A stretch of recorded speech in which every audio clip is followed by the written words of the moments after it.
الحمد لله وكفى والصلاة والسلام على عباده الذين اصطفى خصوصا على أفضلهم وخاتم النبيين محمد الأمين وعلى آله وصحبه أجمعين. أما بعد فقد قال الله تبارك وتعالى كما ورد في سورة الحج: اعوذ باللہ من الشیطان الرجیم بسم اللہ الرحمن الرحیم یا ایھا الناس اتقوا ربکم ان زلزلۃ الساعۃ شیء عظیم یوم ترونها تذہل كل مرضعۃ عما ارضعت وتضع كل ذات حمل حملها وترى الناس سکارى وما هم بسکارى ولكن عذاب اللہ شدید إلى قوله تعالى وأن الساعة آتية لا ريب فيها وأن الله يبعث من في القبور. وقال عز وجل كما ورد في سورة المعارج: فاصبر صبرا جميلا إنهم يرونه بعيدا ونراه قريبا يوم تكون السماء كالمهل وتكون الجبال كالعهن ولا يسأل حميم حميما يبصرونهم يود المجرم لو يفتدي من عذاب يومئذ ببنيه وصاحبته وأخيه وفصيلته التي تؤويه ومن في الأرض جميعا ثم ينجيه كلا. وقال عز وجل كما ورد في سورة الحجر: وإن الساعة لآتية فاصفح الصفح الجميل. وقال تبارك وتعالى كما ورد في سورة الأنبياء: ولقد كتبنا في الزبور من بعد الذكر أن الأرض يرثها عبادي الصالحون إن في هذا لبلاغا لقوم عابدين وما أرسلناك إلا رحمة للعالمين. وقال جل وعلا كما ورد في نفس السورة: حتى إذا فتحت يأجوج وماجوج وهم من كل حدب ينسلون. صدق اللہ العظیم. رب اشرح لي صدری ويسر لي امری واحلل عقدۃ من لسانی يفقهوا قولی. اللهم ربنا الهمنا رشدنا واعذنا من شرور انفسنا. اللهم ارنا الحق حقا وارزقنا اتباعه وارنا الباطل باطلا وارزقنا اجتنابه. اللهم وفقنا لما تحب وترضى. آمین یا رب العالمین. حضرات، آپ کو یاد ہوگا پچھلے جمعے کو تو جمعے میں حاضری یہاں نہیں ہوئی تھی، عید الاضحیٰ کا دن تھا. جو بھی مختصر خطبہ تھا وہ نماز عید الاضحیٰ کے ساتھ میں نے کیا تھا. اس سے پہلے 3 جمعوں میں متواتر ایک ہی مضمون چل رہا تھا: 25 فروری، پھر 3 مارچ، پھر 10 مارچ. وہ مضمون کیا تھا کہ سابقہ اور موجودہ مسلمان امتوں کا پس منظر تاریخی کیا ہے، ان میں مشابہتیں کیا ہیں. موجودہ مسلمان امت محمد صلی اللہ علیہ وسلم، سابقہ مسلمان امت بنی اسرائیل یہود. پھر یہ کہ ان کی تاریخ میں کس قدر ایک دوسرے کے ساتھ مشابہت رہی ہے، جس کے لیے حضور نے تشبیہ اختیار کی کہ لَيَأْتِيَنَّ عَلَىٰ أُمَّتِي مَا أَتَىٰ عَلَىٰ بَنِي إِسْرَائِيلَ حَزْوَ النَّعْلِ بِالنَّعْلِ. اصل بات کیا تھی کہ اب مستقبل قریب میں، مستقبل لیکن وہ زیادہ دور نہیں، قریب میں ان دونوں امتوں کے مابین ایک بہت خوفناک اور خونریز تصادم ہونے والا ہے، جس کے نتیجے میں یہود پر تو اللہ کا آخری عذاب آئے گا، عذاب استیصال، یعنی ان کا خاتمہ ہو جائے گا. جیسے کہ اس سے پہلے جن قوموں نے اپنے رسولوں کی دعوت کو بحیثیت مجموعی رد کیا، وہ صفحہ ہستی سے نیست و نابود کر دی گئی. قوم نوح، قوم ہود، قوم صالح، قوم شعیب، آل فرعون، اور جو سدوم اور عامورہ کی بستیوں کے رہنے والے تھے جن کی طرف بھیجے گئے تھے حضرت لوط علیہ السلام. یہ 6 رسولوں کے حالات انباء الرسل کے عنوان سے قرآن مجید میں آئے ہیں اور بار بار آئے. لیکن اس کا پھر آخری نتیجہ یہ نکلے گا کہ اسلام جو ہے اس کا غلبہ ہوگا کل روئے عرصی. یہ جو مضمون ہے آج میں ذرا اس کو ریورس آرڈر میں آپ کے سامنے رکھنا چاہتا ہوں۔ وہ ریورس آرڈر کیا ہے؟ دیکھیے، ہمارا ایمان ہے، ہمیں یقین ہے کہ قیامت آئے گی۔ ہماری ایمانیات میں سے اہم ترین نکات جو ہے ان میں سے ایک نکتہ یہ بھی ہے، ایک قیامت، اور قیامت کا لفظ ہمارے ہاں استعمال ہوتا ہے اصل میں الساعہ کے لیے، اردو میں یہ لفظ اس معنی میں آ گیا ہے۔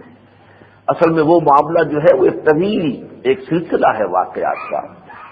کہ پہلے ایک عظیم ہلچل ہوگی، زلزلہ آئے گا، توڑ پھوڑ ہوگی کہ جس سے حیات عرضی جو ہے اس کا خاتمہ ہو جائے گا۔ اس کو کہتے ہیں الساعہ، وہ معین گھڑی، وہ معین وقت کہ جس میں یہ ہلچل ہوگی۔ اسے القارعہ بھی کہا گیا، القارعہ ما القارعہ وما ادراک ما القارعہ یوم یکون الناس کالفراش المبثوث وتکون الجبال کالعہن المنفوش، یہ صورتحال پیدا ہو۔ پھر یہ کہ ایک وقفہ ہوگا، ہم نہیں جانتے کتنا ہوگا، اس وقفے کے بعد پھر بعد سے بادل موت ہوگی، پھر دوبارہ تمام انسانوں کو زندہ کیا جائے گا۔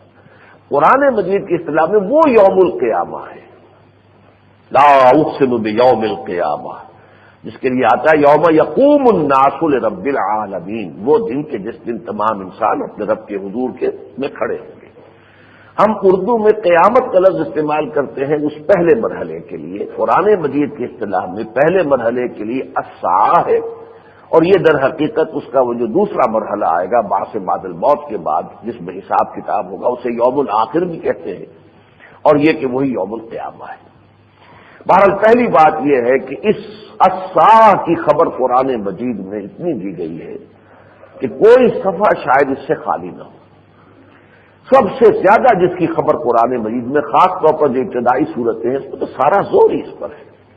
اما یتساءلون عن النبأ العظیم الذی هم فیہ مختلفون، جب حضور نے فرمایا کہ ایک ایسا دن آئے گا تم سب مر جاؤ گے، پھر تمہیں اٹھایا جائے گا، پھر حساب کتاب ہوگا، تو ہلچل سے مچ گئی، یہ کیا بات کہہ رہے ہیں محمد صلی اللہ علیہ وسلم؟ وہ بالکل غافل تھے اس سے۔ لیکن یہ کہ پھر جس شد و بد کے ساتھ قرآن مجید نے بیان کیا، ابھی میں نے سورۃ القارعہ کا نمونہ آپ کے سامنے رکھا، پھر اذا زلزلت الارض زلزالها واخرجت الارض اثقالها وقال الانسان ما لها يومئذ تحدث اخبارها بان ربك اوحى لها، کس قدر زوردار انداز میں۔ یہی تو وہ آیات ہے جن کے بارے میں حالی کا وہ شعر صحیح ہے کہ وہ بجلی کا کڑکا تھا یا صوت ہادی، عرب کی زمین جس نے ساری ہلا دی، ہلچل پیدا ہو گئی۔ یہ کیا بات کہہ رہے ہیں؟ اذا السماء انشقت واذنت لربها وحقت واذا الارض مدت والقت ما فيها وتخلت واذنت لربها وحقت يا ايها الانسان انك كادح الى ربك كدحا فملاقيه اذا السماء انفطرت واذا الكواكب انتصرت واذا البحار فجرت واذا القبور بعثرت علمت نفس ما قدمت واخرت، اور اس سے پہلے جو لمبی ہے اذا الشمس كورت واذا النجوم انقدرت واذا الجبال سيرت واذا العشار عطلت واذا الوحوش حشرت واذا البحار سجرت، یہ ساری جو ہے وہ بجلی کا کڑکا تھا یا صوت ہادی، عرب کی زمین جس نے ساری ہلا دی۔ اور یہی در حقیقت نبی کی دی ہوئی سب سے بڑی خبر ہے۔ نبی کے معنی کیا ہے؟ خبر دینے والا، نبا، ابھی میں نے آپ کو آیت سنا دی۔ اما یتساءلون عن النبأ العظیم الذی هم فیہ مختلفون، یہ کس چیز کے بارے میں چیمے گوئی شروع ہو گئی ہے؟ لوگ ایک دوسرے سے کہہ رہے ہیں یہ کیا بات کہہ رہے ہیں محمد صلی اللہ علیہ وسلم، اس بڑی خبر کے بارے میں جس کے بارے میں ان میں اختلاف ہو گیا، کیسے ہو سکتا ہے؟ ہیہات لما توعدون اذا کنا عظاما نخرہ، جب ہماری ہڈیاں میں گل سڑ جائیں گی پھر دوبارہ اٹھا لیے جائیں گے۔ لیکن یہ اچھی طرح جان لیجئے کہ یہ ہے وہ شے قرآن مجید کا ہر پڑھنے والا جانتا ہے کہ سب سے زیادہ قرآن میں جس چیز پر زور ہے وہ یہ ہے، تو یہ شدنی امر ہے، ہو کر رہے گا۔ اور اس کے بارے میں البتہ ایک دور ہمارے فزیکل سائنسز پر، فزکس کا خاص طور پر آیا ہے کہ جس میں اس کی ایک نفی سی ہو رہی تھی۔ یہ جو ایرا کہلاتا ہے فزکس میں نیوٹنز ایرا، نیوٹونین فزکس، اس میں مادے کے بارے میں کہا گیا میٹر از انڈسٹرکٹیبل، میٹر ختم ہی نہیں ہو سکتا، تو کیسے قیامت آئے گی؟ شکل بدل سکتا ہے، کوئی ایک صورت دوسری صورت تیسری صورت شکل بدلے گا، لیکن یہ کہ یہ دنیا چلتی ہے۔ عام طور پر یہ مادہ پرستانہ ذہن نے قیامت کا انکار کیا کہ یہ تو چلنے والی شے ہے، چلی آ رہی ہے اور چلتی رہے گی، اس کا کوئی خاتمہ نہیں۔ لیکن اب یہ ہے کہ یہ جو آئنسٹائن ایرا کہلاتا ہے فزکس میں، جس کا آغاز ہوا اب سے تقریباً یوں سمجھیے کہ 60-70 سال پہلے، اگرچہ ابھی تک وہ چونکہ بہت اونچا جو ہے سائنس کا ایک بہت اسپیشلائز سبجیکٹ ہے، بہت کم لوگوں کو اس کا ابھی کوئی یعنی صحیح ان کے ذہن میں کوئی تصور موجود ہے،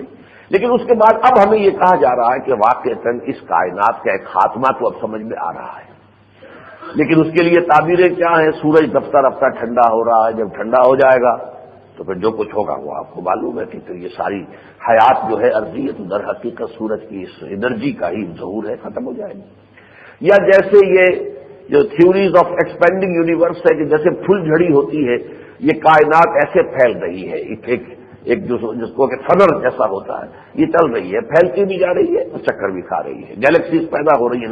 نئی سے نئی پیدا ہو رہی ہے۔ آپ پڑھ لیتے ہیں، خبروں آتی ہے، آپ ایک اور نئی ڈسکوری ہو گئی ہے، نئی گیلیکسی وجود میں آ گئی۔ لیکن یہ کہ یہ بھی کہا جاتا ہے ایک وقت میں آ کر یہ جو موشن ہے یہ ریورس ہو جائے گی، ایک جگہ آ کے کھڑی ہو کر اور پھر ریورس موشن کے اندر آ کر، اور جیسے کائنات ایک نقطے سے شروع ہوئی تھی پھر نقطے پر آ جائے گی۔ لیکن یہ کہ یہ جو چیزیں کہی جاتی ہیں یہ تو ملینز اور بلینز آف ایئرس کی بات کے حوالے سے ہے کائنات، اور میرے نزدیک شاید میں نے پہلے بھی کبھی آپ سے عرض کیا تھا کہ یہ ہے اس پوری کائنات کے بارے میں اس کے خاتمے کا تصور۔ ہمارا جو تصور قیامت ہے وہ پوری کائنات کے خاتمے کا نہیں ہے،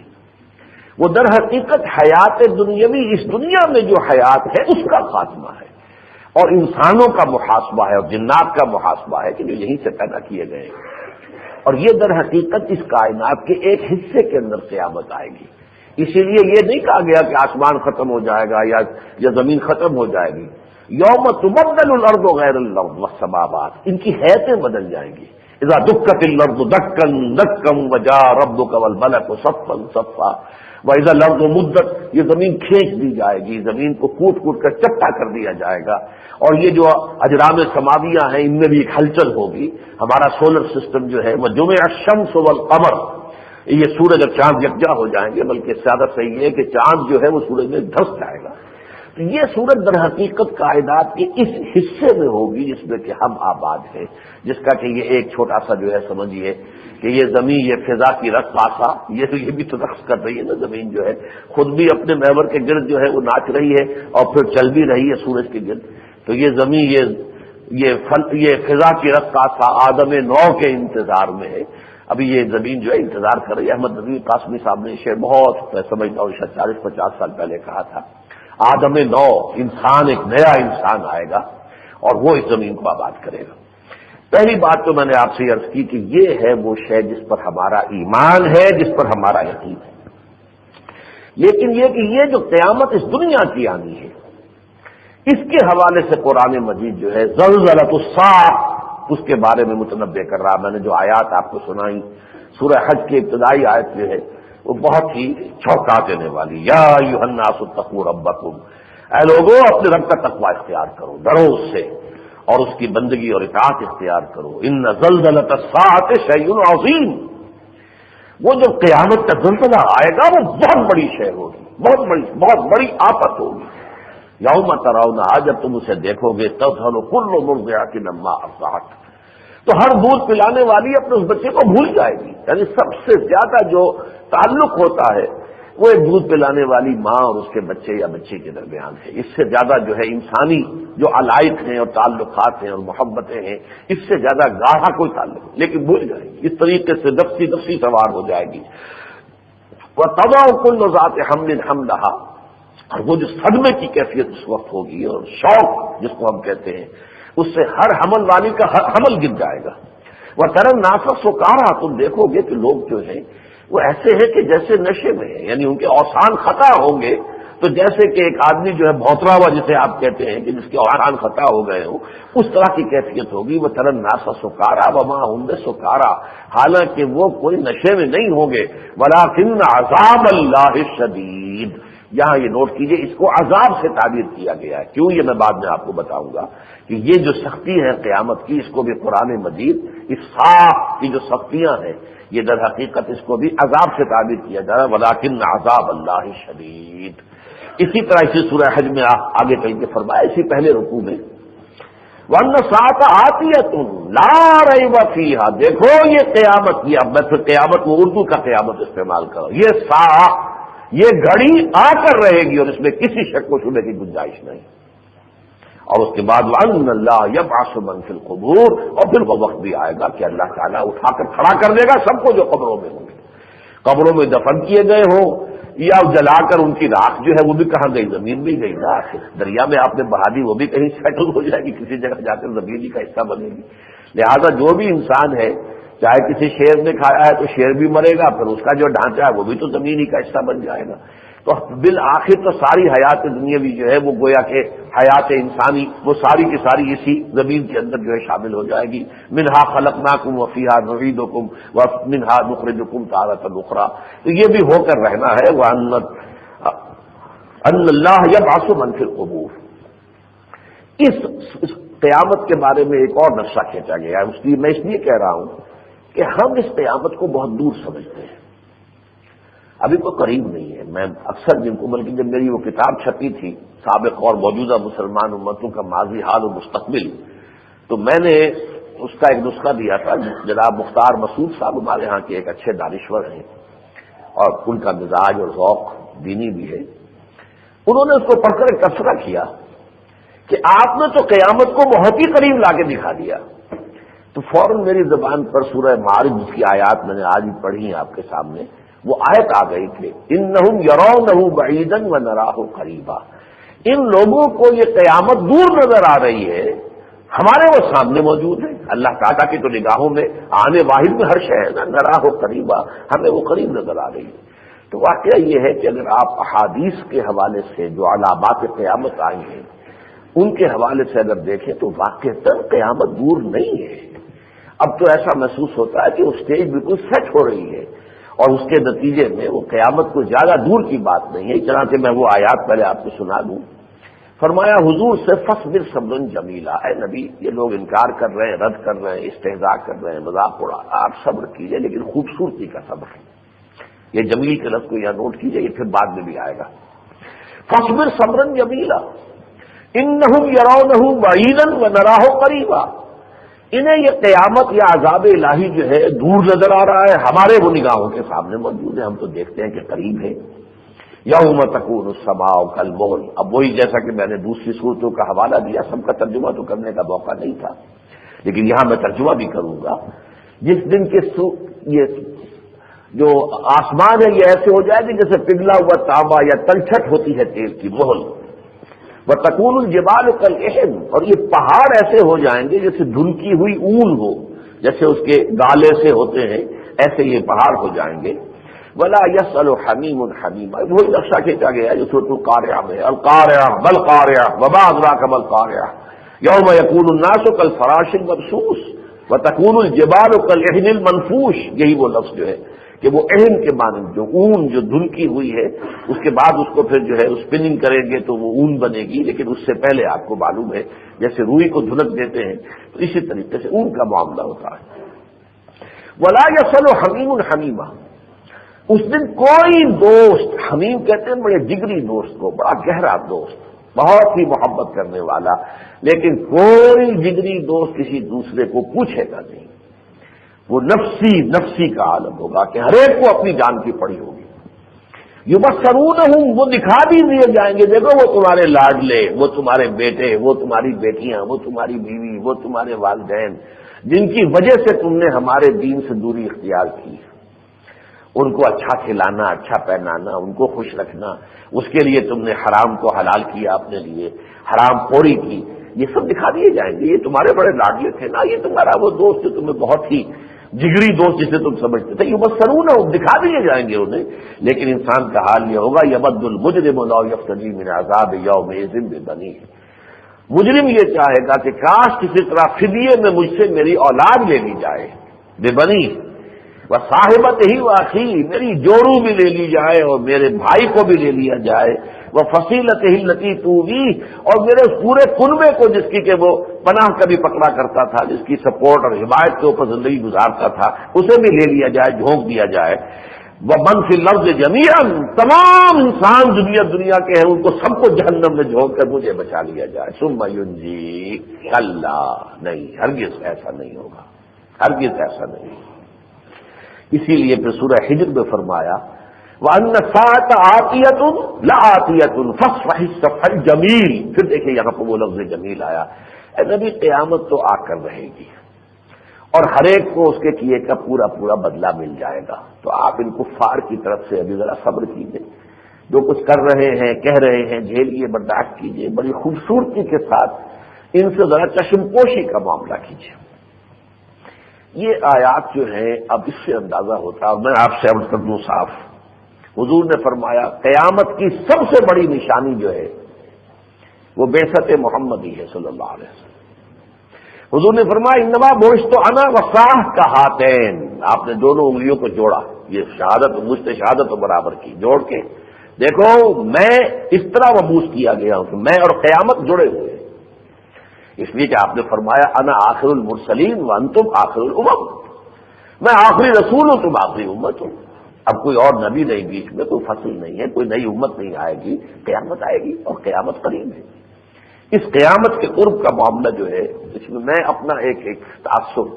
ایک تو ایسے مضمون بھی مصری ایک عالم نے لکھا تھا، اس امت کی عمر کتنی ہے، عمر و امت المسلمہ، یہ مصری عالم کی ایک کتاب ہمیں ملی، ہم نے اس کا ترجمہ شائع کر کے میثاق میں بالاقساط شائع کیا ہے۔ بہرحال انہوں نے جو نتائج اخذ کیے وہ کچھ اور حوالوں سے ہیں، لیکن میرا بھی اپنا ایک نتیجہ اس سے بہت پہلے میں پہنچ چکا تھا، اور وہ یہ ہے کہ یہ 15ویں صدی ہجری یہ اسی کے اختتام پر قیامت آ جائے گی، یہ قیامت کی صدی ہے۔ اس لیے کہ حضرت سعد بن ابی وقاص سے رضی اللہ تعالیٰ عنہ یہ حدیث منقول ہے، میرے نزدیک یہ حدیث اس میں اہم ترین ہے۔ وہ فرماتے ہیں کہ حضور نے ارشاد فرمایا کہ میں نہیں سمجھتا کہ میری امت اپنے پروردگار کے نزدیک اتنی حقیر ہوگی کہ اسے نصف یوم کی بھی مہلت نہ دے۔ اب یہ تو ہے حضور کا فرمان۔ سعد بن ابی وقاص نے جب یہ بیان کیا، اور یہ مشکات شریف میں روایت موجود ہے، صحیح روایت ہے، تو لوگوں نے پوچھا ان سے کہ یہ نصف یوم سے کیا مراد ہے آپ کے خیال میں؟ تو انہوں نے فرمایا 500 سال، یعنی اللہ تعالیٰ کا ایک دن قرآن مجید میں 2 جگہ آیا ہے، سورہ حج میں بھی آیا ہے اور سورہ سجدہ میں بھی آیا ہے۔ اللہ کا ایک دن 1000 برس کے برابر ہے، جو تمہارے حساب سے 1000 برس ہوتے ہیں۔ اسی حوالے سے جب امت مسلمہ کی عمر 1000 برس ہو گئی تھی اور یہ Akbar Azam Mughal, the great Mughal emperor, اس کا دور تھا، تو یہ فتنہ اٹھا تھا کہ یہ دین جو ہے اسلام محمد کا دین، یہ تو 1000 سال کے لیے تھا، دین مکمل، دن پورا ہو گیا اللہ کا، یہ دین بھی ختم ہو گیا۔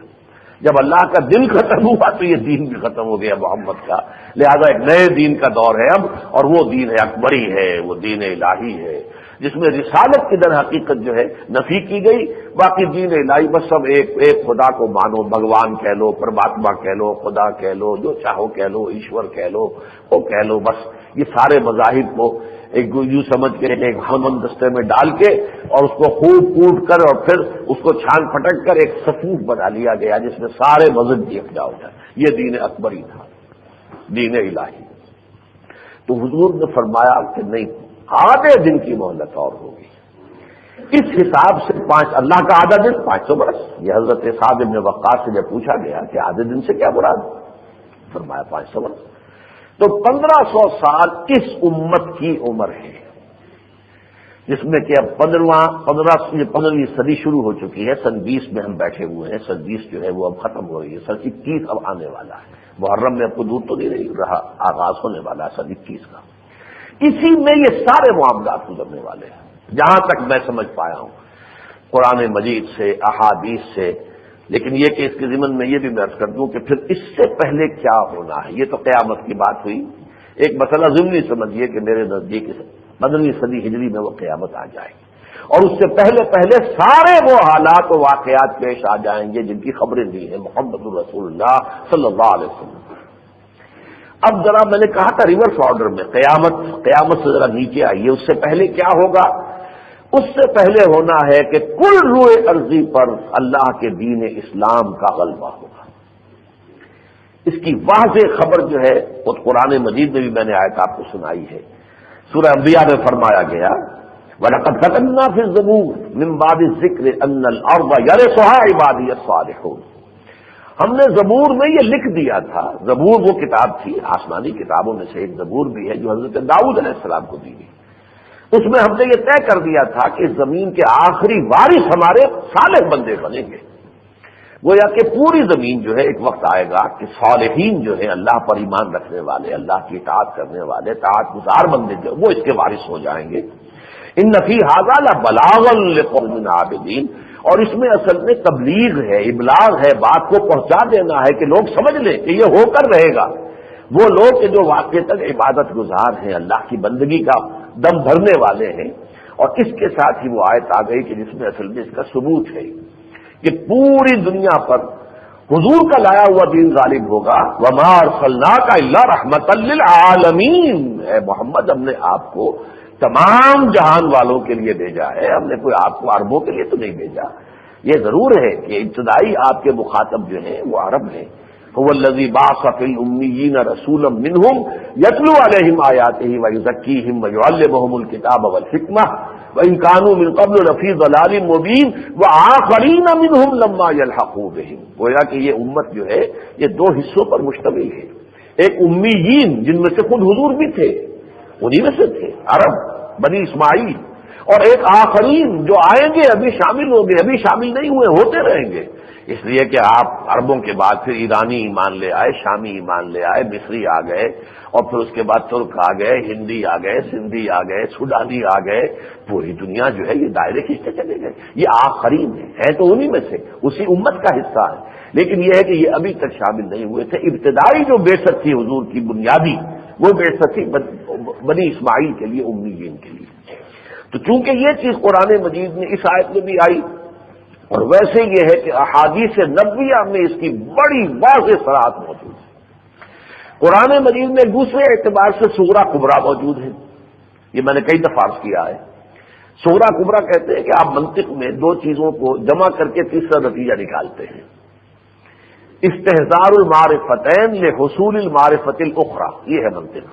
دو حقیقتیں ہیں، انہیں سامنے رکھیے تو ان سے تیسری حقیقت تک پہنچنے کی کوشش کیجیے، یہ منطق کا فعل ہے۔ الف برابر ہے بے کے، بے برابر ہے جیم کے، لہذا الف برابر ہے جیم کے۔ اب یہ نتیجہ نکل آیا۔ معرفتین کیا ہے؟ الف برابر ہے بے کے، ایک یہ صغرا ہو گیا۔ کبرا کیا ہے؟ بے برابر ہے جیم کے، یہ کبرا ہو گیا۔ صغرا کبرا جوڑیں گے تو نتیجہ کیا نکلا؟ الف برابر ہے جیم کے۔ تو یہ صغرا کبرا قرآن میں موجود ہے۔ وہ کیا ہے کہ 3 دفعہ فرمایا هو الذی ارسل رسولہ بالہدی ودین الحق لیظہرہ علی الدین کلہ، وہی اللہ جس نے بھیجا ہے اپنے رسول کو صلی اللہ علیہ وسلم الہدی اور دین حق دے کر، تاکہ غالب کرے اسے کل کے کل دین پر۔ گویا کہ مقصد بعثت محمدی غلبہ دین ہے۔ 5 مرتبہ یہ فرمایا، اگرچہ الفاظ بدل کے آئے ہیں، جیسے کہ ایک آیت یہی جو میں نے آپ کو سنائی وما ارسلناک الا رحمۃ للعالمین،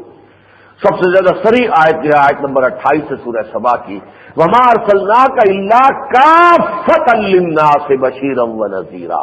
اور اے محمد ہم نے نہیں بھیجا ہے آپ کو مگر تمام انسانوں کے لیے بشیر اور نذیر بنا کر۔ تو یہ اور مختلف انداز میں آیا ہے۔ اس حوالے سے اس صغرا کبرا کو جوڑیے کہ صغرا کیا ہے؟ مقصد بعثت محمدی غلبہ دین ہے۔ کبرا کیا ہے کہ حضور کو بھیجا گیا تمام عالم انسانیت کے لیے۔ تو دونوں کو جوڑیں گے تو نتیجہ نکلے گا کہ حضور کی بعثت کا مقصد اس وقت پورا ہوگا جب کل روح انسانی پر، کل عالم انسانی پر، کل روح ارضی پر اللہ کے دین کا غلبہ ہو جائے۔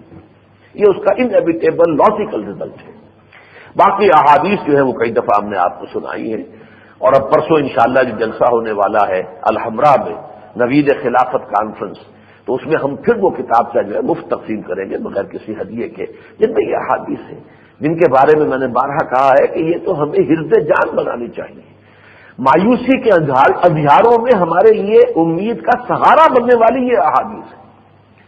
کہ حضور فرماتے صلی اللہ علیہ وسلم کہ میرے دور سے لے کر قیامت تک 5 ادوار ہیں۔ بھئی یہ حدیث میں چونکہ پرسوں ہی وہ جلسہ ہو رہا ہے، میں آپ کو دعوت دیتا ہوں اس میں شرکت کی، تو وہاں یہ چیزیں آئیں گی۔ دور نبوت، پھر دور خلافت علی منہاج النبوت، پھر ظالم ملوکیت، پھر غلامی والی ملوکیت، پھر دور خلافت علی منہاج النبوت۔ یہ 5واں دور آنے والا ہے، آ کر رہے گا۔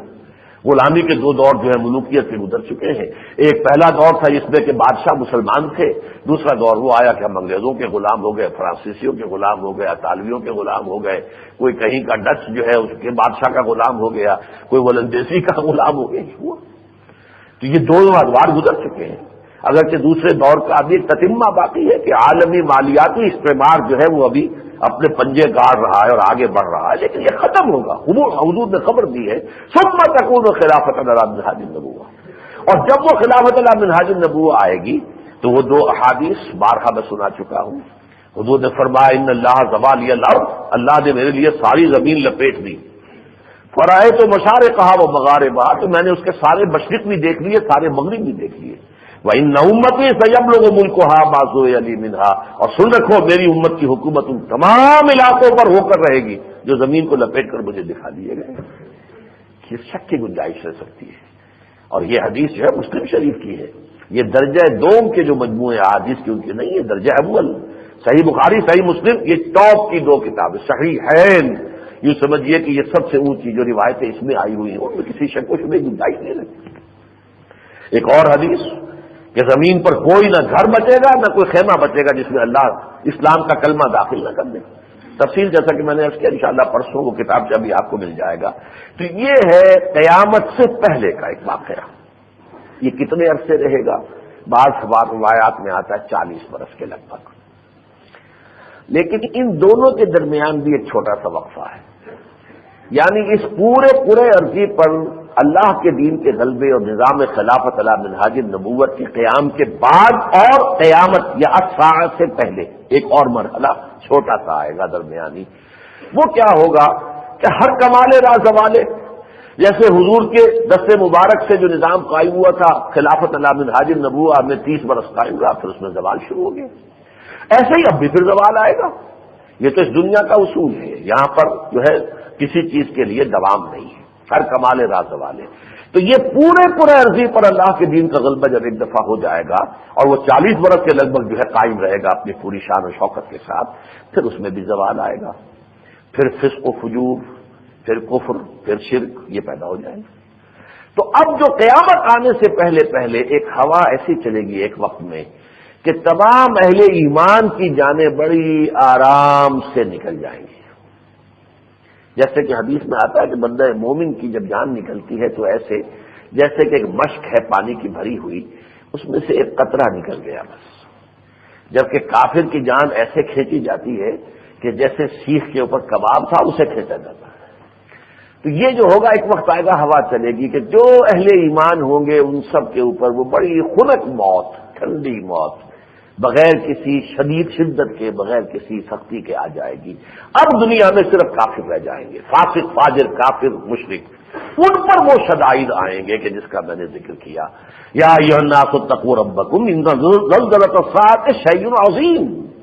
یوم ترونها تذهل كل مرضعة عما ارضعت وتضع كل ذات حمل حملها وترى الناس سكارى وما هم بسكارى ولكن عذاب الله شدید۔ اسی لیے میں نے نوٹ کرایا تھا کہ عذاب کے لفظ کو یہاں نوٹ کیجئے، یہ اللہ کا عذاب ہے۔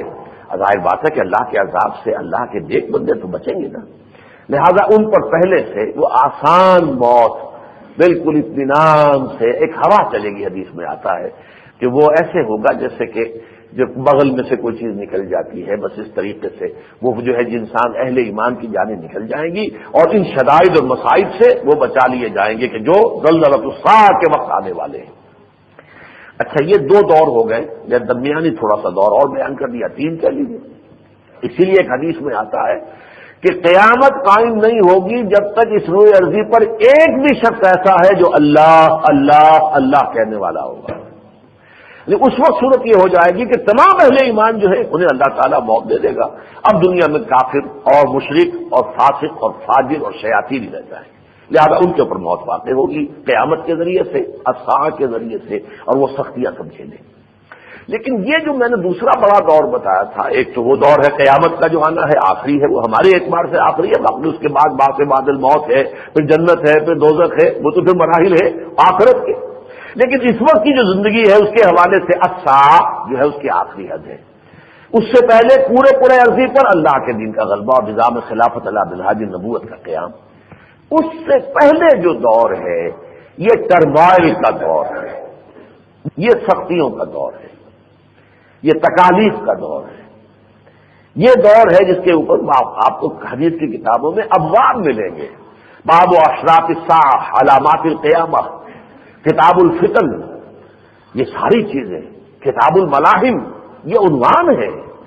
بدقسمتی یہ ہوئی ہے کہ احادیث کی طرف سے ہمارے اس دور میں آ کر عدم التفات کی ایک عام فضا پیدا ہو گئی۔ ویسے تو دین ہی کی طرف توجہ کم ہے، لیکن پھر بھی قرآن کے بارے میں یہ ہے کہ برے سے برا انسان بھی، برے سے برا مسلمان بھی قرآن کے اس پر اس کا ایمان ہے کہ بھائی اس میں جو کچھ ہے وہ اللہ کا کلام، سمجھے نہ سمجھے، پڑھے نہ پڑھے، عمل کرے نہ کرے، لیکن قرآن پر اس کا ایمان ہے۔ حدیث کے بارے میں نہایت یوں سمجھیے کہ شکوک و شبہات، ایک تو یہ کہ جو مستشرقین نے اس سلسلے میں کام کیا تھا اس کے اثرات ہیں جو پھیلے ہیں، اورینٹلسٹ جن کو آپ کہتے ہیں، یعنی عیسائی وہ لوگ جنہوں نے اسلام کا مطالعہ کیا اور پھر جو ہے اپنے شکوک و شبہات جو ہے ان کو کتابوں کی شکل میں لکھا۔ پھر ہمارے ہاں منکرین حدیث کا ایک بڑا فتنہ اٹھا ہے، اور یہ آج کا نہیں، یہ تقریباً 100 سال پرانا فتنہ ہے، کیونکہ اس کا نقطۂ آغاز تو اصل میں خود سر سید احمد خان مرحوم ہے۔ پھر یہ کہ بڑی بڑی شخصیت ہے اس کے اندر، آپ کے چکڑالہ ایک شہر ہے میاں والی میں یا کیمل پور ضلع میں، وہاں سے اب مولوی عبداللہ چکڑالوی بہت بڑے عالم دین تھے، وہ منکر حدیث ہوئے اس علاقے کے اندر، سب سے بڑا جو منکر حدیث پیدا ہوا وہ تھا، اسی گاؤں کے تھے پھر مولانا اعلیٰ چکڑالوی، جن کے یہ جو الاخوان تنظیم ہے، اکرم آوان صاحب ان کے خلفاء میں سے ہیں۔ لیکن یہ کہ عبداللہ چکڑالوی بہت پہلے کی شے تھا۔ اسلم جراج پوری یوپی میں ایک شخص پیدا ہوا، پھر پنجاب کے اندر جو ہے غلام احمد قادیانی تو خیر ہوا ہی ہوا، اس نے ایک اور اعتبار سے احادیث کو بدنام کیا، لیکن یہ کہ فتنہ انکار حدیث کو غلام احمد پرویز نے بہت بری طریقے سے پھیلایا ہے۔ اچھا لکھنے کا فن اسے آتا تھا، انشا پرداز تھا، تقریر اچھی کرتا تھا اور بڑا ڈرامٹائز کر سکتا تھا اپنے خطاب کو، اور اس سے یہ واقعتاً جو سننے والے اس کے ہوتے تھے وہ متاثر ہوتے تھے۔ تحریر کا فن بھی آتا ہے، لچھے دار قسم کی تحریر اس نے تو اور پھر یہ کہ حکومت میں اسے ایک عہدہ حاصل تھا، deputy secretary government of Pakistan. پہلے تو وہ دہلی میں تھا، وہ تو اس وقت وہاں تو سیکشن آفیسر ہوگا جو بھی ہوگا، اس وقت تک اس کی جو یہ خباثت ہے اتنی نمایاں بھی نہیں ہوئی تھی، لیکن یہ کہ پھر پاکستان آنے کے بعد جو ہے اس نے جو کچھ کام شروع کیا وہ انکار حدیث کا فتنہ بہت زبردست پڑے پھیلا۔ قادیانیوں نے یہ کیا ہے کہ کچھ حدیثوں کا مصداق اپنے آپ کو بنا کر تو عام لوگ جو ہے حدیث ہی سے متنفر ہو گئے۔ ان حدیثوں کی وجہ سے یہ ہے نا کہ مہدی لکھا ہوا تو مہدی، اس نے کہا میں مہدی ہوں، حدیثوں میں لکھا ہوا نا کہ عیسیٰ آئے گا تو اس نے کہا میں عیسیٰ ہوں، تو گویا کہ اس کا ایک ریورس جو ہوا وہ یہ ہوا کہ لوگوں نے کہا یہ حدیثیں در حقیقت ٹھیک نہیں ہے، جس کی وجہ سے یہ سارے فتنے پیدا ہوتے ہیں۔ لہذا حدیثوں کی طرف سے میں نے یہ چند اسباب آپ کے سامنے بیان کیے ہیں۔ عام طور پر جو ہے وہ کوئی لوگوں کا التفات نہیں، لیکن میں یہاں چھوٹی سی بات عرض کرنا چاہتا ہوں کہ ہمارے محدثین نے بڑی محنتیں کی ہیں، پوری دنیا مانتی ہے کہ جمع حدیث، پھر جرح و تعدیل، چھان پھٹک،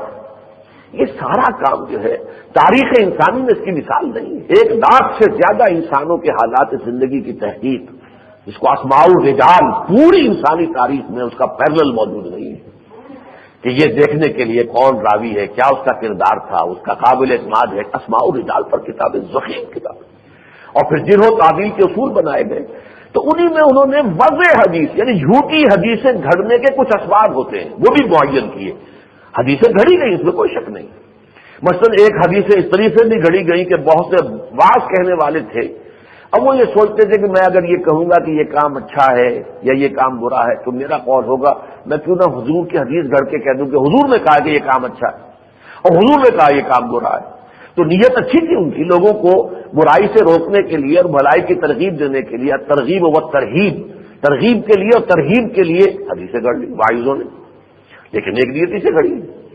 لیکن اس کا ایک منفی پہلو یہ تھا کہ جب اختلافات پیدا ہوئے، آپ کو معلوم ہے کہ جو ایک سب سے بڑا فتنہ الفتنۃ الکبریٰ پیدا ہوا، آج تک وہ اس فتنے کے جو ہیں انڈے بچے موجود ہیں۔ یہ شیعہ سنی جھگڑا ہے کیا؟ وہی تو فتنہ ہے کہ ایک طرف جو ہے وہ شیعان عثمان ہو گئے، ایک طرف شیعان علی ہو گئے، شیان علی اور شیان عثمان کی جو چپکلش ہوئی ہے اور 4.5 برس تک جو آپس میں خانہ جنگی ہوئی ہے، اس میں بھی اس دوران بھی حدیثیں گھڑی گئی.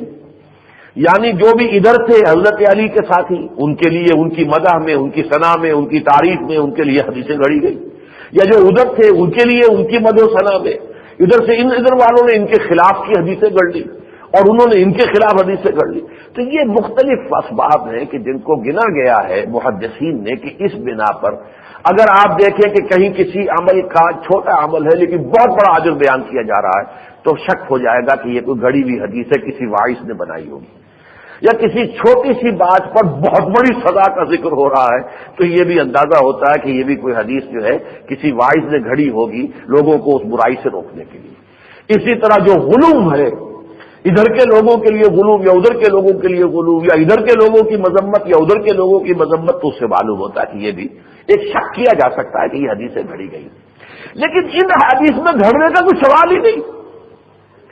یہ جو ملاحم آخری دور کی خبریں دی جا رہی ہیں، یہ جو اشراط الساعہ ہے، یہ علامات القیامہ ہے، یہ تمام چیزیں جو ہیں، کتاب الملاحم ہے، کتاب الفتن ہے، ان میں کون سا سبب ہو سکتا ہے کہ کوئی حدیث گھڑی جائے؟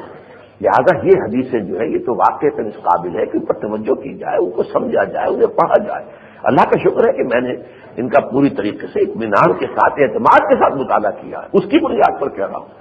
کہ جو بھی اس میں حالات و واقعات بیان ہوئے ہیں ان چیزوں کے اندر وہ بالکل سامنے روز و روشن کی طرح ہیں. جیسے کہ لفظ آتا ہے حدیث کے اندر کا فلق صبح، یعنی حضور پر جو وحی کا آغاز ہوا ہے تو ام المومنین حضرت عائشہ صدیقہ رضی اللہ تعالی عنہ بیان فرماتی ہیں کہ اول ما بدأ به النبی صلی اللہ علیہ وسلم، پہلی چیز جس کا آغاز ہوا وہ رؤیا صالحہ ہوتے تھے کہ آپ خواب میں چیز دیکھتے تھے کہ واقعہ ہوا ہے اور وہ چند دن کے بعد وہ واقعہ جوں کا توں دنیا میں ظہور پذیر ہو جاتا تھا. اور ایسے ہو جاتا تھا کا فلق صبح، جیسے کہ سورج جیسا کہ صبح جو ہے طلوع ہوتی ہے، اس طریقے سے وہ واقعہ جو ہے وہ عالم واقعہ کے اندر پیش آ جاتا تھا. اب اس کا مطلب یہ ہے کہ یہ اس عالم بشریت سے اوپر اٹھ کر عالم ملکیت، فرشتوں کے عالم کے ساتھ کوئی ربط قائم ہو چکا ہے کہ وہاں جو فیصلے ابھی ایگزیکیوٹ ہونے کے لیے دیے گئے ہیں فرشتوں کو کہ 3 دن کے بعد یہ واقعہ ہونا ہے، فرشتوں کو تو آرڈر ہے نا، اس آرڈر کی وہ خبر جو ہے محمد رسول اللہ کو پہنچ گئی. تو یہ کفلا کے صبح میں کہہ رہا ہوں، وہی لفظ چونکہ میری زبان پر آ رہے تھے تو میں نے یہ حدیث بھی آپ کو سنا دی کہ حضور پر وحی کا آغاز اس طور سے، ابھی اس کو وحی نہیں کہتے، یعنی یہ تمہید تھی وحی کی کہ حضور کی یہ کیفیت ہو گئی کہ آپ جو چیز خواب میں دیکھتے تھے وہ کفلا کے صبح وہ واقعہ جو ہے ظہور پذیر ہو جاتا تھا. اسی طرح جن چیزوں کی خبریں دی گئی ہیں کفلا کے صبح مجھے نظر آ رہی ہیں، میرے تو بالکل سامنے ہے کہ وہ واقعات جو ہیں ہونے والے ہیں. اب جیسے کہ میں نے عرض کیا اور مجھے چونکہ تائید ملتی ہے متفق گردید رائے بو علی بارائے بند، حالانکہ بعض علامہ اقبال کے کچھ ایسی عبارات بھی ہیں، خاص طور پر خطبات جو ہیں ان کی جو فلسفیانہ کتاب ہے ریکنسٹرکشن ریلیجیس تھاٹ ان اسلام، اس میں کچھ احادیث کی بھی استخفاف انہوں نے بھی کچھ کیا ہے. ان کی طرف جو ہے ایک طرح سے ایک نفی کا انداز اختیار کیا گیا مہدی کے بارے میں یا حضرت عیسیٰ کے نزول کے بارے میں. لیکن یہ کہ میں دیکھتا ہوں کہ اپنے شعر کے میدان میں جب وہ آ رہے ہیں تو وہ دور جس کی خبر دی ہے محمد رسول اللہ نے وہ تو ایسے معلوم ہوتا ہے جیسے اقبال خود اپنی نگاہوں سے دیکھ رہے تھے، ویژنری تھے. آسماں ہوگا سحر کے نور سے آئینہ پوش اور ظلمت رات کی سیما پا ہو جائے گی، پھر دلوں کو یاد آ جائے گا پیغام سجود، پھر زمین خاک حرم سے آشنا ہو جائے گی. محو حیرت ہوں کہ دنیا کیا سے کیا ہو جائے گی، آنکھ جو کچھ دیکھتی ہے لب پہ آ سکتا نہیں، میں بھی حیرت ہوں کہ دنیا کیا سے کیا ہو جائے گی. اور شب گریزاں ہوگی آخر جلوہ خورشید سے، یہ چمن معمور ہوگا نغمہ توحید سے، پورے کرے ارضی کے اوپر اللہ کی حکومت، اللہ کا غلبہ، اور وہ جو کنگڈم آف ہیون آن ارتھ یہ قائم ہوگی. یہ عقیدہ اگرچہ عیسائیوں کا بھی ہے لیکن ان کا وہ عجیب کوئی ایک ذرا فلسافیکل اور کوئی اسپرچل قسم کی کنگڈم ان کا وہ نقشہ پیش کرتے ہیں. لیکن ہمارے ہاں تو صاف احادیث کے اندر ہے کہ واقعتاً وہی خلافت علی بن حاج النبوہ جو حضور نے قائم کی اور 30 برس آپ کے بعد قائم رہی دوبارہ دنیا میں آئے گی اور پوری دنیا میں آئے گی اور 40 برس قائم رہے گی. اس کی خبر دی ہے حضور صلی اللہ علیہ وسلم اس حوالے سے. لیکن اس سے پہلے جو میں نے کہا ہے یہ ٹرموائل کا دور ہے. اس ٹرموائل میں بڑی بڑی جنگیں بھی ہونی ہیں، بڑے بڑے فتنے آنے ہیں، ان میں بہت بڑی جنگ ہوگی ملحمۃ العظمیٰ. لیکن یہ ہے کہ اس سے پہلے اللہ تعالیٰ کا ایک فضل ہوگا، کرم ہوگا. عرب میں اللہ تعالیٰ ایک شخصیت کو کھڑا کرے گا، میرے نزدیک وہ 15ویں صدی کے مجدد ہوں گے۔ یہ گنتے آئیے نا، پہلی صدی سے مجددین شروع ہوئے نا۔ حضور نے فرمایا ان اللہ یبعث فی هذه الامة علی راس کل 100 عام من یجدد لها دینها۔ سنن ابی داؤد کی یہ روایت ہے۔ اللہ تعالیٰ میری اس امت میں، یہ خاص ہے اللہ تعالیٰ کی طرف سے اس امت پر جو احسانات ہوں گے جس کی خبر دی حضور نے، پہلا یہ کہ قرآن کا متن محفوظ رہے گا، اس میں کہیں کوئی گڑبڑ نہیں ہو سکتی۔ دوسرا یہ کہ ہر صدی میں اللہ مجدد اٹھاتا رہے گا جو دین کو تازہ کر دے گا۔ جو بھی آس پاس سے آ کر کوئی پردے پڑ گئے، کوئی اس کے اوپر جو ہے اس کے چہرے کے اوپر جو ہے بدنما داغ آ گئے، ان کو دھو کر اصل دین کی شکل دکھا دے گا۔ نمبر 3 یہ کہ میری امت میں ہمیشہ ایک گروہ ضرور حق پر قائم رہے گا اور میری پوری امت کبھی گمراہی پر جمع نہیں ہوگی، جیسے حضرت عیسیٰ کی امت پوری کی پوری امت گمراہی پر جمع ہو چکی ہے، اس لیے کہ حضرت عیسیٰ کے بارے میں یہ عقیدہ کہ وہ خدا کے بیٹے ہیں یہ ہر عیسائی کے دل میں ہے، تو پوری امت گمراہ ہو گئی۔ ہمارے یہاں بھی کسی کے دل میں یہ خیال آیا ہو اور کسی نے کہا ہو، اتر پڑا وہ مدینے میں مصطفیٰ ہو کر، وہی جو مستغی عرش تھا خدا ہو کر، یہ باتیں ہیں کوئی اکی دکی کسی نے کہہ دی ہیں، لیکن امت جو ہے جمع نہیں ہو سکی ایسے کسی گمراہ کو نقیدے پر۔ تو جہاں تک یہ ایک تو منفی خبر ہے یہ کہ میری امت کبھی گمراہی پر جمع نہیں ہوئی، من تجتمع امتی علی الضلالہ، لیکن ایک خبر مثبت ہے کہ ایک گروہ تو ہمیشہ حق پر قائم رہے گا ہی۔ تو یہ جو خبریں دی ہیں محمد رسول اللہ صلی اللہ علیہ وسلم نے، اس کے حوالے سے میرے نزدیک اب وہ عمر بن عبدالعزیز سے معاملہ شروع ہوتا ہے، پھر حضرت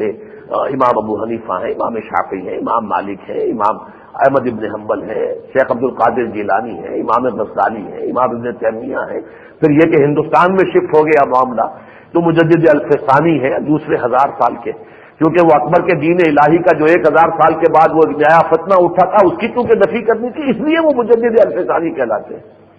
پھر شاہ ولی اللہ دہلوی ہے 12ویں صدی کے، سید احمد بریلوی ہے 13ویں صدی کے، شیخ الہند مولانا محمود حسن ہے 14ویں صدی کے۔ 15ویں صدی اب شروع ہو چکی ہے اور 15ویں صدی کے اندر جو اب مجدد اٹھیں گے وہ حضرت مہدی ہوں گے، اور یہ حضرت مہدی جس کے بارے میں حدیث میں حضور صاف حدیثیں ہیں کہ میری نسل میں سے ایک شخص قیامت قائم نہیں ہو سکتی، وہ حدیث میں آپ کو پچھلی مرتبہ سنا چکا ہوں، جب تک کہ میری نسل میں سے ایک شخص عرب کے اوپر حاکم نہیں ہو جائے گا۔ آج تک تو نہیں ہوا، اس لیے کہ ظاہر بات ہے کہ چاروں خلفائے راشدین جو تھے وہ بھی حضرت حضور کی نسل سے تو نہیں تھے، پھر یہ کہ بنو امیہ نسل سے نہیں تھے، بنو عباس نسل سے نہیں تھے، پھر ترک نسل سے نہیں تھے، تو اس لیے یہ کہ عرب کا حاکم فاطمی کہنے کو ایک حکومت قائم ہوئی مصر میں، لیکن وہ عرب کا حاکم نہیں، لیکن حضور نے فرمایا میری نسل کا ایک فرد جس کا نام بھی میرے نام جیسا ہوگا، جس کے والد کا نام بھی میرے والد کے نام جیسا ہوگا، نام اس کا محمد ابن عبداللہ ہوگا اور حضرت حسن کی اولاد سے ہوگا، وہ کھڑا ہوگا اور وہ ایک حکومت قائم کرے گا جو خالص اسلامی ہو۔ اس وقت کی حکومت جو ہے وہ تو اسلامی نہیں ہے، یہ تو ملوکیت ہے، بدترین جو ہے پولیس اسٹیٹ ہے، جبر ہے اس میں۔ پھر انہوں نے جو بھی غداری کی ہوئی ہے دین کے ساتھ کہ لا کر امریکن افواج کو جو ہے جزیرہ نما عرب کے اندر جو ہے اتنا بڑا بیس دے دیا ہے، شیطان کا قرن جیسے کہ آیا تھا کہ نجد سے شیطان کا قرن جو ہے وہ ابھرے گا، شیطان کا سینگ، وہ شیطان کا سینگ اس وقت جو ہے وہ امریکن بیسز کی شکل میں آ کر نجد کے اندر مقیم ہے، وہاں ان کے جھنڈے کھڑے ہوئے ہیں، وہاں ان کے صومعے ہیں، ان کے کلیسا ہیں، ان کے سینیگوگز ہیں، یہودی اور عیسائی آئے ہیں وہاں پہ ڈنکے کی چوٹ، اور ان کے وہاں پر، اور وہ تو بہت پہلے سے تیار ہو رہے تھے جو ان کے لیے ہم سوچا کرتے تھے جب جاتے تھے عمرے وغیرہ کے لیے، اتنے بڑے پیمانے پر یہ جو کنسٹرکشن ہو رہی کس لیے ہو رہی ہے؟ جدے اور مکے کے درمیان وہ تو عام ہم آدمی کو بھی نظر آتے تھے، یہ سب ان کے لیے پذیرائی تھی کہ یہ آئیں گے اور ان کے لیے اڈے بن گئے تھے۔ یہ سارا کام جو ہے لیکن یہ کہ یہ دور ختم ہوگا، اور جیسا کہ حضور نے فرمایا ایک بادشاہ کے انتقال کے بعد ایک خانہ جنگی شروع ہو جائے گی عرب میں۔ میرے نزدیک اللہ عالم، ظاہر بات ہے کہ میں 100% یقین سے تو نہیں کہہ سکتا، لیکن میں جس کو کہتا ہوں کہ گمان غالب وثوق جو ہے اس کے ساتھ کہہ رہا ہوں، شاہ فہد کے بعد یہ ہونا ہی ہونا ہے، اس لیے کہ جیسے امریکہ نے ولی عہدیاں تبدیل کروائی ہیں عین وقت پر، شاہ حسین کی ولی عہدی تبدیل کرائی، بھائی کے بجائے بیٹے کو بنایا جو ان کا زیادہ سوج ہے، بھائی کے بارے میں اندیشہ ہوگا کہ شاید ہمارے اشاروں پہ پوری طرح حرکت نہ کریں۔ اس طرح بحرین کا جو ہے وہ خلیف جو تھا اس کا بھی تبدیل کرایا عین وقت پر۔ یہ جو امیر عبداللہ ہے اس کو بھی یہ امریکی پسند نہیں کرتے، انہوں نے کوئی گڑبڑ کیا اور وہ سعودی عرب کی روایات سے اس طرح واقف نہیں، وہ سمجھتے جیسے شاہ حسین کا معاملہ آسانی سے ہو گیا یا امیر بحرین کا معاملہ آسانی سے شاید ایسی طرح ہو جائے، لیکن نہیں، یہاں خانہ جنگی ہو کر رہے گی۔ عبداللہ کے پاس جو ہے وہ الحرف الوطنی کی کمانڈ ہے، جو ان کی جو بیڈوئن فورس ہے، بدوی فوج جو ہے ان کی، اس کی کمانڈ جو ہے وہ اس کے پاس ہے۔ فوج علیحدہ ہے، ریگولر آرمی علیحدہ ہے، اس کی کمانڈ اور کسی کے پاس ہے، لیکن الحرف الوطنی نیشنل گارڈ جو ہے، جو خالص بیڈوئن فورس ہے، اور بدوؤں کے اندر اسلام کے اثرات اب بھی کافی گہرے ہیں۔ یہ بریدہ وغیرہ کا علاقہ جو ہے درمیانی جو ہے، اس کے اندر واقعتاً یہ ہے کہ جا کر آپ دیکھیے تو ایک دفعہ طبیعت خوش ہو جاتی ہے، نوجوانوں کی کیفیات دیکھ کر، وہاں کے حالات دیکھ کر۔ مکہ مدینے کے حالات بہت خراب ہے نا، اسی طریقے سے ریاض کے اور دمام کے اور ان کے الخبر کے حالات جا کر دیکھیں گے تو بہت خراب نظر آئیں گے، جدے کے حالات بہت خراب نظر آئیں گے، لیکن یہ درمیانی علاقہ جو ہے، اس کے اندر آپ کو اب بھی جو ہے وہ اسلام کا اور ان کے مضبوطی کے ساتھ اس کے اوپر کار بن جانے کا نقشہ نظر آئے گا۔ وہاں تو یہ ہوتا ہے کہ اگر کوئی ڈاکٹر سنا ہے پاکستانی وہاں پر بریدہ میں رکھا گیا، جو اپوائنٹ کیا گیا، اس کو نماز نہیں پڑھتا تھا مسجد میں آ کر، اس کو وہاں سے فوراً ٹرانسفر کر دیا۔ جو شخص مسجد میں نماز نہیں پڑھتا ہم اسے یہاں برداشت کرنے کو تیار ہیں، یہ بات کیا بھی ممکن ہے کہ ویسے ہی سروس سے نکال دیا گیا۔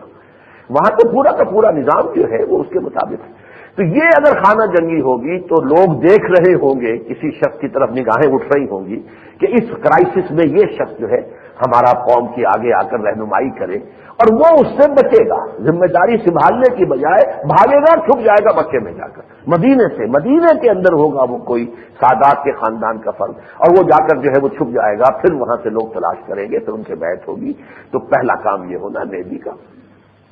اور نمبر 2 یہ کہ پھر جو الملحمۃ العظمی آنا ہے۔ میں اس کا ترجمہ اب تک کرتا رہا ہوں تاریخ انسانی کی عظیم ترین جنگ، لیکن حال ہی میں مجھ پر ایک اور چیز کا انکشاف ہوا ہے کہ چونکہ ان احادیث میں زیادہ تر جو ہے وہ عربوں کا معاملہ جو ہے، کیونکہ اس امت کا اصل نیوکلیس تو عرب ہے، تو گویا کہ پورے عربوں کی تاریخ میں عظیم ترین ہلاکت کا جو معاملہ ہوگا وہ الملحمۃ العظمی میں ہوگا، اور اس کی تیاریاں ہو رہی ہیں۔ نیٹو اس کے لیے کمر کس رہی ہے، اور یہ جو بھی ہو رہا ہے اسرائیل کے اندر، اب ظاہر بات ہے کہ انہیں اپنا جو ہے وہ 3rd ٹیمپل بنانا ہے۔ 2nd ٹیمپل کی صرف ایک دیوار ہے، اس دیوار کو جا کے وہ سر پھوڑتے ہیں، کوئی گریا کرتے ہیں، اب تو اس کا قبضہ ہے وہاں پر، انہیں بنانا ہی بنانا ہے، گرانا ہے، ڈوم آف دی راک کو بھی گرانا ہے، قبۃ الصخرہ جو ہے جہاں سے کہ حضور کا جو ہے وہ شروع ہوا تھا سفر معراج، آسمانی حصہ جو ہے اس کا، اور وہ مسجد اقصی کو گرائیں گے، اپنا بنائیں، اس پر جو پھر ہوگا جو بھی مسلمان نوجوانوں کے اندر ہے، دین کی اہمیت ہے، لیکن کیا کریں گے، یہی حکمران پہلے ان کو ختم کریں گے، اور پھر ظاہر بات ہے کہ قوت جو ہے پوری دنیا کی ان پر آئے گی، تو ان کے اوپر تو یہ وقت آنے والا ہے اور بہت سخت آنے والا ہے۔ لیکن پھر یہ ہے کہ اللہ تعالی حضرت مہدی کی قیادت میں مسلمانوں کو پھر جو ہے وہ ان کے اندر دوبارہ ریزسٹنس پیدا ہوگی، ہمت ہوگی، وہ جنگ کریں گے، اور پھر آخری اسٹیج پر جب یہودیوں کے ساتھ آخری مقابلہ ہوگا تو جو یہودیوں کے لیے رسول بنا کر بھیجے گئے تھے عیسیٰ ابن مریم، اور جو زندہ اٹھا لیے گئے تھے، وہ واپس آئیں گے۔ آپ اگر نوٹ کرتے ہوں جو حضرات بھی، تو نیوز ویک میں اس مرتبہ جو ہے ایک بڑا مفصل مضمون آیا حضرت عیسیٰ کے بارے میں، چونکہ پوپ صاحب آج کل جو ہیں وہ اس سرزمین کا دورہ کر رہے ہیں، وہ جارڈن بھی گئے ہیں، تو وہ تمام علاقے جہاں حضرت مسیح چلتے پھرتے تھے،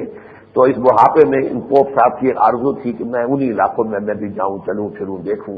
تو وہ یہ کہ حضرت مسیح کے بارے میں عیسائیوں کا عقیدہ کیا ہے، حضرت مسیح کے بارے میں یہود کی رائے کیا ہے، حضرت مسیح کے بارے میں مسلمانوں کی رائے کیا ہے، اور میرے علم میں یہ اضافہ ہوا ہے کہ ہندو بھی اون کرتے ہیں حضرت مسیح کو، اور بدھسٹ بھی جو ہے کسی درجے میں اون کرتے ہیں حضرت مسیح کو۔ یہ میرے علم میں پہلے نہیں تھا، لیکن اس مضمون میں اس کے اندر اس کی بھی بات کی گئی ہے کہ وہ بھی اپنے ہاں ان کو انکارپوریٹ کر لیتے ہیں۔ تو بہرحال حضرت مسیح کا پھر نزول ہوگا، اور پھر جو جنگ ہوگی اس کے نتیجے میں یہودیت کا بالکل خاتمہ، استیصال، اور حضرت مسیح پھر اعلان کریں گے نہ مجھے صلیب دی گئی تو صلیب توڑ دیں گے، صلیب کا تمہارا عقیدہ ہی غلط ہے، مجھے تو اللہ زندہ آسمان کو اٹھا کے لے کر گیا تھا، یہ تمہاری ساری عیسائیت جو صلیب کے اوپر کھڑی ہوئی ہے، صلیب ٹوٹے گی عیسائیت ختم ہو جائے گی، وَيَقْتُلُ الْخِنزِيرَ، خنزیر کو قتل کر دیں گے، اس لیے کہ سب سے بڑی جو خباثت کی ہے عیسائیت میں کہ جو شریعت کے اندر ہمیشہ سے سور کا گوشت کھانا حرام ہے، یہ اسرائیلی شریعت کے اندر بھی حرام ہے، وہ بھی نہیں کھاتے، بالکل نہیں کھاتے، ان کے ہاں بھی ذبیحے کا اصول ہے، چنانچہ پہلے جو پاکستان سے ہندوستان سے مسلمان جاتے تھے، اب ان کو وہاں کوئی گوشت نہیں ملتا تھا، یا تو عیسائیوں کا گوشت ہے، وہ تو ذبیحہ نہیں ہوتا تھا، جٹکا ہوتا تھا، لیکن یہ کہ وہ ذبیحے کا گوشت اور وہ یہودیوں کا کیا ہوا، یہی مشورہ دیا تھا کہ وہ آپ کھا سکتے، کوشر بجائی سے حلال ہے، اس لیے وہ ذبح بھی کرتے ہیں، اور وہ توحید کے اوپر بہرحال قائم ہے، ایک خدا کے سوا کسی کو وہ نہیں مانتے، بت پرستی ان کے یہاں بالکل نہیں آ سکی، اور عیسائیوں پر ان کا سب سے بڑا اعتراض یہ ہے کہ انہوں نے حضرت مسیح کے جو مجسمے بنائے اور بت پرستی شروع کر دی، تو اس طریقے سے وہ سور ان کے ہاں بھی حرام ہے، قریب تک نہیں، ان کو تو جو وہ کوشر میلز اگر آپ ہوائی جہاز میں لیں گے تو اس میں سرٹیفکیٹ اوپر لکھا ہوا ہوتا ہے کہ اس میں جو سلور آپ کو دیا جا رہا ہے، یعنی جو وہ چمچا اور جو کانٹا اور یہ بھی پہلی مرتبہ آپ استعمال کر رہے ہوں گے، انٹچڈ ہے آج تک، یعنی ایسا نہیں ہے کہ کبھی سور کے گوشت کو چھوا بھی ہو اس نے، اگر وہ پہلے سے استعمال شدہ ہو برتن وہ چیز، اور وہ کہیں پہلے سے ہو سکتا ہے کہ سور کے گوشت کو کھایا ہو اسی کانٹے سے اور اسی چھری سے کاٹ کر، تو یہ سرٹیفکیٹ لکھا ہوتا ہے کہ اس کو کسی نے ہاتھ نہیں لگایا، تو یہ ہے کیفیت یہود کی۔ تو اس حوالے سے میں آپ سے عرض کر رہا تھا کہ یہ یہود جب یہ ختم ہو جائے گا یقتلون الخنزیر، اور پھر یہ کہ ایک ایک یہودی قتل کیا جائے گا، اور جو کھڑا ہو جائے گا المسیح الدجال بن کر اسے حضرت مسیح اصل مسیح علیہ الصلوۃ والسلام قتل کریں گے، اور کریں گے مقام لطف پر۔ حدیث میں الفاظ آتے ہیں وہ بھاگنے کی کوشش کر رہا ہوگا۔ اب دیکھیے اس وقت تو ظاہر بات ہے کہ کوئی ہوائی اڈا بنے گا، اور وہ لڈا جو ہے لد، وہاں پر ان کا سب سے بڑا ایئر بیس ہے، اور وہاں سے وہ کہیں فلائی کرنے کی کوشش کر رہا ہوگا کہ حضرت مسیح جو اسے پکڑیں گے اور قتل کریں گے۔ تو یہ سارے واقعات جو ہے ہونے والے ہیں، لیکن اس سے پہلے عربوں پر بہت بڑی سختی آنی ہے۔ اس کی وجہ کیا ہے؟ عرب اس امت کا بیشتر اور بہتر حصہ تھے، لیکن انہوں نے بھی اپنے پورے عالم عرب میں وہ جو یہ مغربی استعمار سے آزادی حاصل کرنے کے بعد کہیں اسلام کو قائم نہیں کیا، تو سب سے بڑے مجرم وہ ہیں۔ تو حضور کی اس حدیث کی روح سے جو میں آپ کو کئی دفعہ سنا چکا، لَيَأْتِيَنَّ عَلَىٰ أُمَّتِي مَا أَتَىٰ عَلَىٰ بَنِي إِسْرَائِيلَ حَزْوَ النَّعْلِ بِالنَّعْلِ، ہولوکوسٹ جو اس صدی میں ہوا ہے، 60 لاکھ یہودی، اس کی جو بنائی گئی ہے ایک یادگار، پوپ صاحب وہاں بھی گئے ہیں، معافیہ بھی مانگ رہے ہیں کہ ہمارے رومن کیتھولک چرچ نے جو زیادتیاں کی ہے اس کو بھی وہ تسلیم کر رہا ہے، یہودیوں کے سامنے ایک طرح سے معافی مانگ رہا ہے، اگرچہ یہودی خوش نہیں ہے جب تک کہ کھل کر وہ اس وقت کے پوپ کو ڈیناؤنس نہ کرے، کنڈم نہ کرے، کہ جو بھی ہولوکوسٹ کے وقت پوپ تھا اور اس نے کچھ بھی کہا، تو یہ کہتے ہیں جب تک اسے ڈیناؤنس نہیں کرتے ہم نہیں مانتے کہ اس نے کوئی معافی مانگی ہے، لیکن گیا ہے وہاں جا کر حاضری دی ہے۔ اس حوالے سے یہ نوٹ کر لیجئے کہ یہ واقعات ہیں کہ جو آنے والے ہیں اس ہولوکوسٹ کا ایک عکس، جیسے کہ ایک جوتی دوسری جوتی سے مشابہ ہوتی ہے، یہ عالم عرب کے مسلمانوں پر آنا ہے۔ لیکن اب میں آخری بات کہہ رہا ہوں اس مسئلے میں جو ایک اہم رول ہے جو اس سے پہلے بہت مرتبہ میں بیان کر چکا، حضرت مہدی کے لیے بھی جب وہ عرب کے اندر اپنی حکومت قائم کرنے کی کوشش کر رہے ہوں گے، مدد کے لیے فوجیں مشرق سے آئیں گی، حضرت مسیح کی مدد کے لیے خراسان سے فوجیں چلیں گی۔ تو یہ جو خبر ہے انٹریم پیریڈ کی، یہ ہے اہم کہ ہم اپنے مقام و مرتبے کو پہچانیں۔ پاکستان اس لیے بنا، 400 سال کی مسائل جو ہے تجدیدی، وہ گویا کہ اس کے کندھے پر ہے، اس کی امانت ہمارے کندھوں پر ہے۔ حضرت مجدد الفسانی اور شاہ ولی اللہ اور سید احمد بریلوی اور شیخ الہند، ان سب کی جو بھی ہے، اور پھر جو عظیم شخصیتیں ہندوستان میں پیدا ہوئی 14ویں صدی کے دوران، وہ چاہے علامہ اقبال ہیں اور چاہے مولانا مودودی تھے اور چاہے مولانا الیاس صاحب تھے، ان کے پیرلل، ان کی ہم وزن کوئی شخصیت پورے عالم اسلام میں آپ نہیں بتا سکتے۔ تو یہ سارا کام ہے، لیکن پاکستان کا مسئلہ جو ہے ایک ابھی ہینگنگ ان دی بیلنس ہے۔ 52 برس تو ہم نے گزار دیے، یہاں اسلام قائم نہیں ہوا۔ اب یہ میں نہیں کہہ سکتا کتنا وقت ہمارے پاس ہے، کتنی مہلت ہے، لیکن دو ہی راستے ہیں،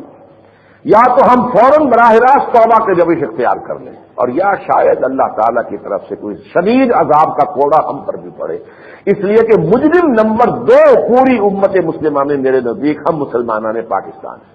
نمبر 1 عرب ہے، ان کی زبان میں یہ قرآن موجود ہے اور انہیں فضیلت دی گئی تھی، تو جن کے رتبے ہے سوا ان کی سوا مشکل ہے ان کے لیے یقیناً، لیکن یہ کہ نمبر 2 مجرم ہم ہیں جنہوں نے ملک بنایا اسلام کے نام پر، لاکھوں انسان جو ہے قتل ہوئے اسلام کے نام کے اوپر ملک بنانے میں، ہزاروں عورتوں کی نسبتیں لوٹی ہیں اسلام کے نام پر ملک بنانے میں، اور اسلام نے نافذ نہیں کی۔